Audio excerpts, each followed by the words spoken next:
भ्यम जय गणपति देव, जय भोलेनाथ शंकर, जय छठी मैया, छठी मैया की जय, सूर्यनारायण भगवान की जय।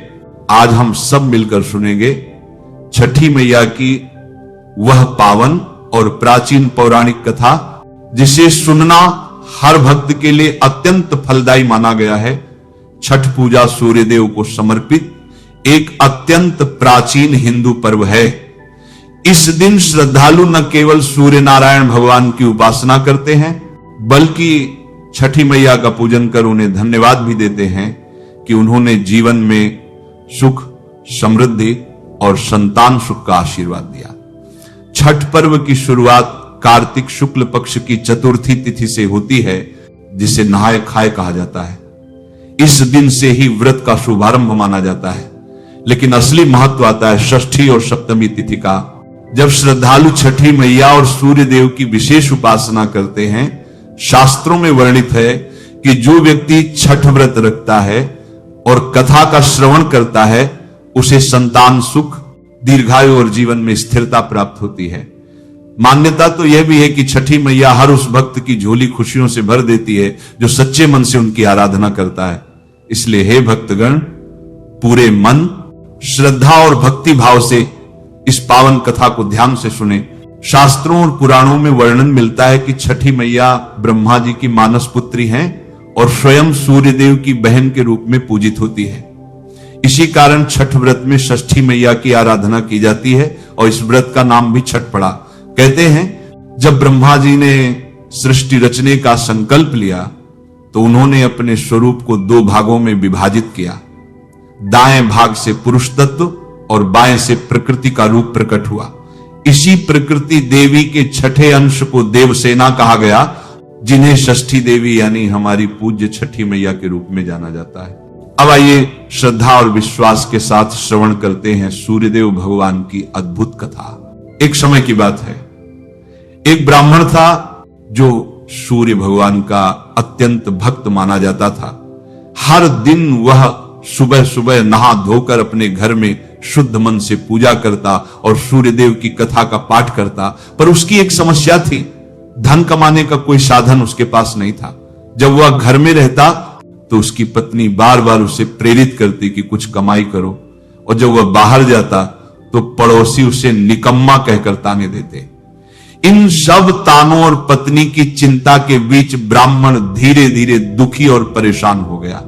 एक दिन उसने सुबह जल्दी उठकर स्नान किया, पूजा की सामग्री लेकर जंगल की ओर चल पड़ा। वह वहां एक सूखे पीपल के पेड़ के नीचे बैठ गया और ध्यान पूर्वक पूजा पाठ करने लगा। उसके पास एक सूखा तालाब भी था जिसमें थोड़ी सी जल राशि बची हुई थी। ब्राह्मण ने उसी पानी से लौटे भर का जल लिया और सूर्य देवता को अर्घ्य देने लगा।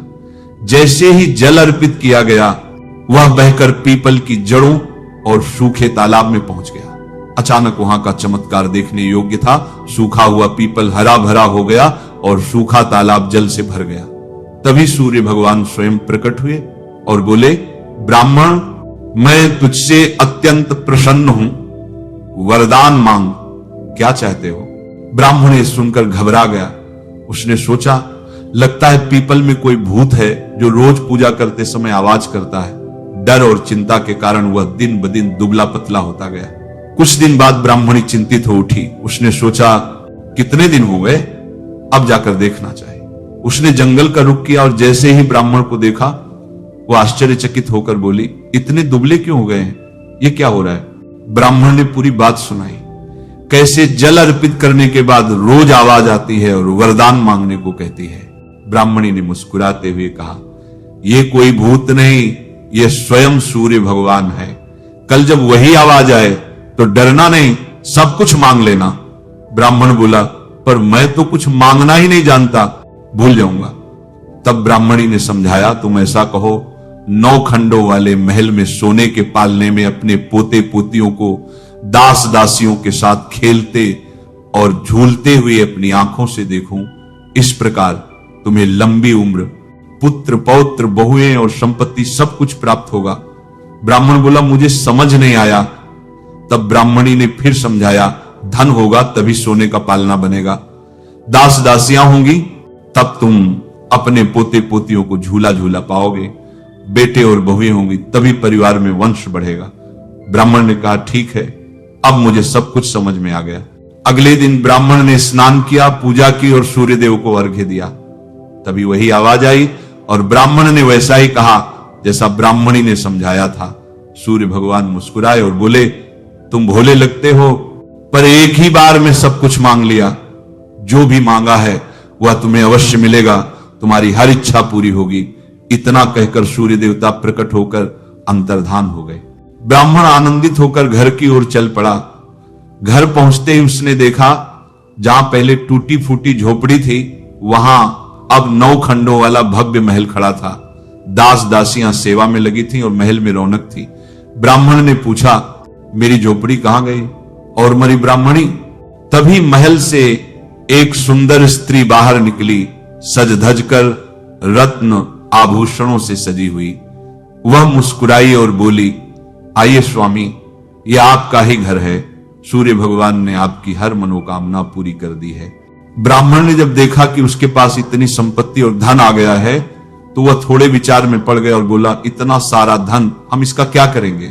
तब उसकी पत्नी मुस्कुराई और कहा, धन से क्या नहीं किया जा सकता, हम इसका उपयोग दान पुण्य में करेंगे, यज्ञ और होम करेंगे, भूखों को भोजन कराएंगे, जरूरतमंदों की मदद करेंगे, भूखों को प्याऊ लगाएंगे और धर्मशालाओं का निर्माण करेंगे। ब्राह्मण ने अपनी पत्नी की बात मानी और वैसा ही किया। अविश्वसनीय रूप से थोड़े ही समय में पूरी प्रजा, राजा तक उस ब्राह्मण के गुणगान करने लगे।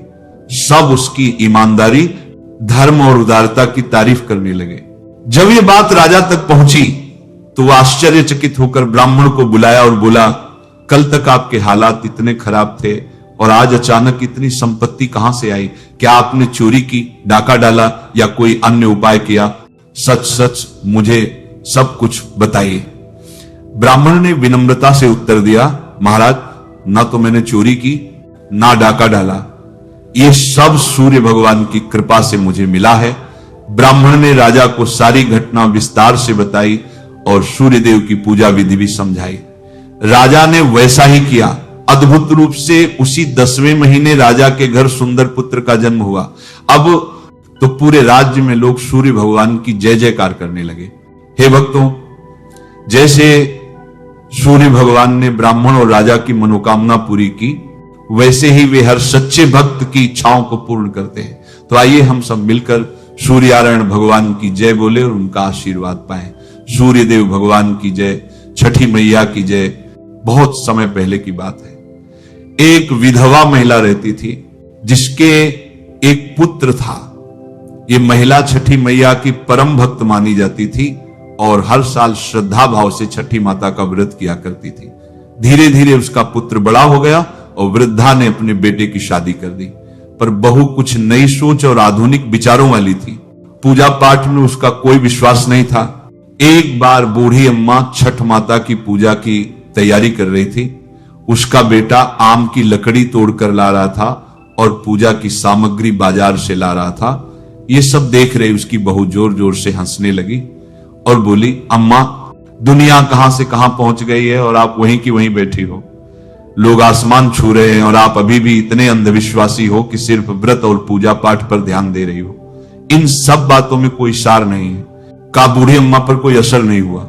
अम्मा अपनी ही श्रद्धा में मस्त थी। जब बूढ़ी अम्मा छठ पूजा के व्रत की तैयारी करने लगी तो बहू ने कहा, ये सब बेकार की बातें हैं, इनमें कोई फायदा नहीं। इस